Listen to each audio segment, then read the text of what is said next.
मंत्री एमएलए सब पापड़ है मात्र देखी बोले खाद्य आसलते शब्द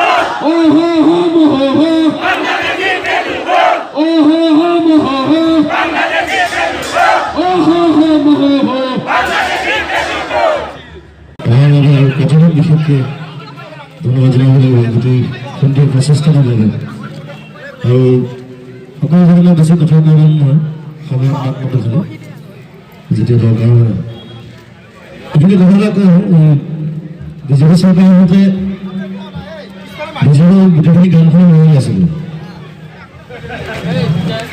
তাৰপিছত কংগ্ৰেছৰ লগত আছিলোঁ দেই কিন্তু মই কংগ্ৰেছৰ লগত বিজেপি নহয় প্ৰথম কথা মই ছ'চিয়েলিষ্ট सोसाइटी लोग থাকে ভাল পাওঁ আৰু লেটিজম কালচাৰ কৰোঁ আৰু যেদিনা জিকিছিলে বজাৰখন সেইদিনা মই ইজন বজাৰ কৰি আছিলোঁ সৰ্বদাই মোক ফোন কৰিলে ক'লে আমি জিকিলোঁ যদি নাহা অলপ কথা পাতোঁ তো মই গ'লোঁ ব্ৰহ্মপুত্ৰ গেষ্ট হাউচত গৈ মই গৈ পেলাই কৈছোঁ সৰ্বদা জিকিলে হয় কিন্তু যদি কেতিয়া মাতে তেতিয়া মানে কয় যে কমিটিৰ যিখিনি লাগি থাকে ল'ৰা ছোৱালীবিলাক কয় যে জুবিনৰ খংটো নুঠাবা কিন্তু মোক সুধি থাকে দাদা আপোনাক খং উঠিছে নেকি বোলো কিয় সুধিছে তেনে খবৰতে কৈ থৈ গৈছে ঠিক আছে এতিয়া খং উঠা সময় হৈছে বাৰু চ' সেইকাৰণে কৈছোঁ আপোনালোক একেলগে থাকক এই আমাৰ যিটো ৰেচিয়েল কনফ্লিক্ট কৰিবলৈ চেষ্টা কৰা হৈছে কেন্দ্ৰীয় চৰকাৰৰ পৰা বঙালী অসমীয়া মুছলিম হিন্দু তাৰ পৰা আমি আঁতৰি থাকোঁ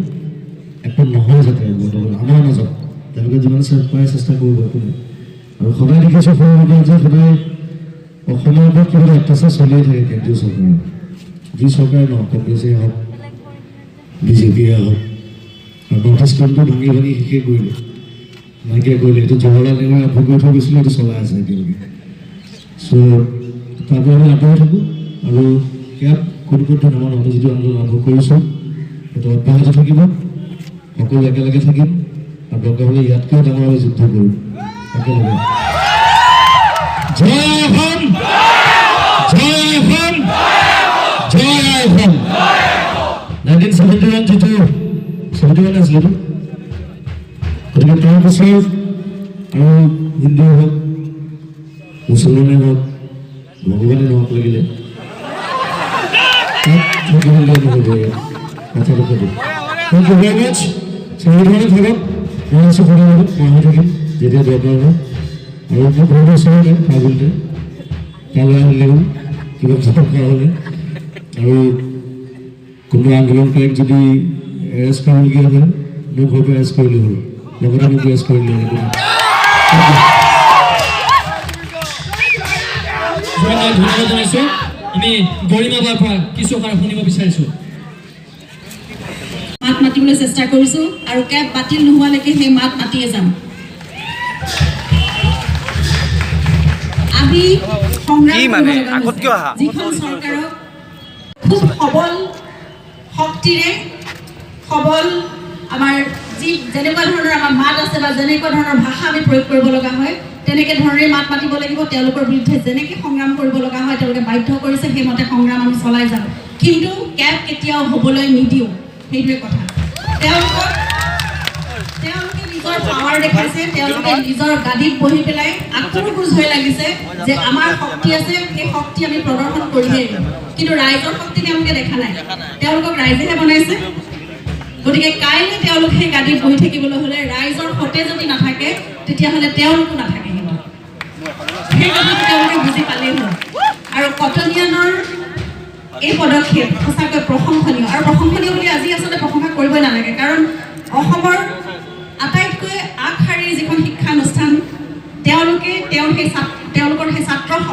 গৰাকীয়ে সদায় সবলভাৱে সেই সংগ্ৰাম চলাই দেখুৱাই যাব যে তেওঁলোকৰ শক্তি আচলতে কিমান আছে আৰু কেনেধৰণে সংগ্ৰামেৰে নিজক প্ৰতিষ্ঠা কৰিব পাৰে, নিজৰ শক্তি দেখুৱাব পাৰে আৰু তাৰ সন্মুখত লাগিলে চৰকাৰে আহক বা ভগৱানে আহক।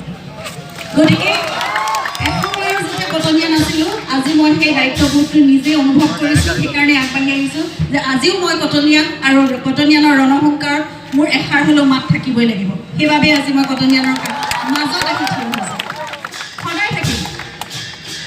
গোটেই খবৰবিলাক লৈ আছোঁ এতিয়া। যোৱা কালি দিল্লীৰ পৰা আহি পাইছে সমুদ্ৰ গাঁৱত গোটেইবিলাক।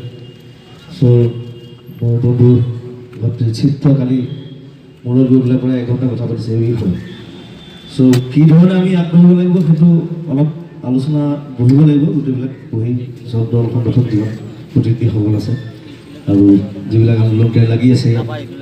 আৰু মই ভাবোঁ যে কাইলৈ চাগে এখন মিটিং হ'ব চাগে ইয়াত কোনোবা এটা জেগাত। তাৰপিছত আমি কি পদক্ষেপ লোৱা উচিত, কি ধৰণে আগবঢ়োৱা উচিত, সেইধৰণে আমি আগবাঢ়ি যাম। আৰু উগ্ৰ হ'ব নালাগে কোনো, আৰু বিক্ষোভটো মনত থাকিব লাগে, বিক্ষোভটো নিজৰ কণ্ঠত থাকিব লাগে, ভাষাত থাকিব লাগে, গানত থাকিব লাগে।